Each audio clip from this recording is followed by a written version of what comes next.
Hey everyone, I'm Promise, and welcome to our show, Ask Me What I Think, where we discuss topics surrounding activism in the Black community. Hey, I'm Kamaya, and today we will be discussing how do media representations and public perceptions of Black victims and police brutality impact societal responses, activism, and calls for systematic change.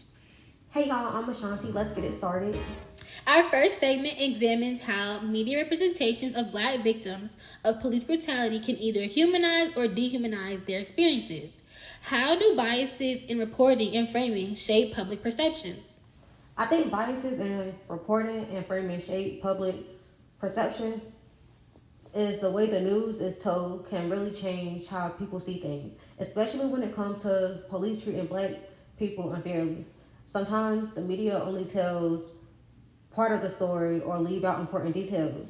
Like for example, when we was in class, we were asked to sit down if we didn't recognize these certain names. A lot of the names that was listed was Black women who was treated unfairly by the police. This shows how the media might not always talk about everyone's experiences equally, which can make it harder for people to understand what's really going on in the world. Indeed, as we saw the video, it struck us as regrettable that so many of us sat down when the lady started talking about the Black women who lost their lives as a result of police brutality. Black women are not given the same level of coverage as others. And for me, it's disheartening not knowing these women's stories after losing their lives to the senseless actions of the people placed to protect us. We'll discuss the role of the media in mobilizing activism and calls for change. In what ways do social media campaigns and viral videos inspire public outrage and unity? Viral videos and social media campaigns have a profound impact on mobilizing activism by quickly dismantling information and images to large audience. They can cause public outrage and solidarity by vividly illustrating injustice, inspiring empathy, and providing a platform for marginalized voices to be heard. When a video goes viral, it can spark conversations, raise awareness, and mobilize people to take action, whether it's through protests, petitions, or donations. Social media enables individuals to connect with others who share their concerns, amplifying their collective voices and fostering a sense of solidarity and community. I agree with what Kamaya said.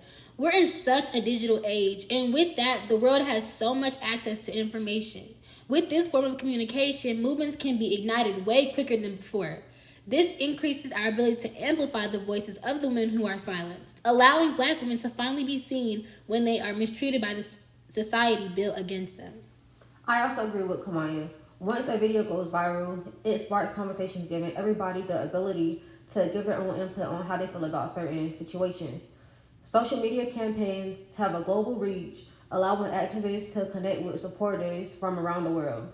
This global unity can amplify the impact of movements and pressure governments or corporations to enact change. Now for our hot take. We will examine the broader implications for systematic change within law enforcement institutions. How do media narratives intersect with the demands for police reform and accountability measures? This conversation is really heavy, especially as a Black woman. Do y'all agree? Yeah. Yes. For me, an implication for systematic change within law enforcement would be to defund the police. Reallocating the expenses they receive to other resources can have a greater impact on our society and our community as a whole.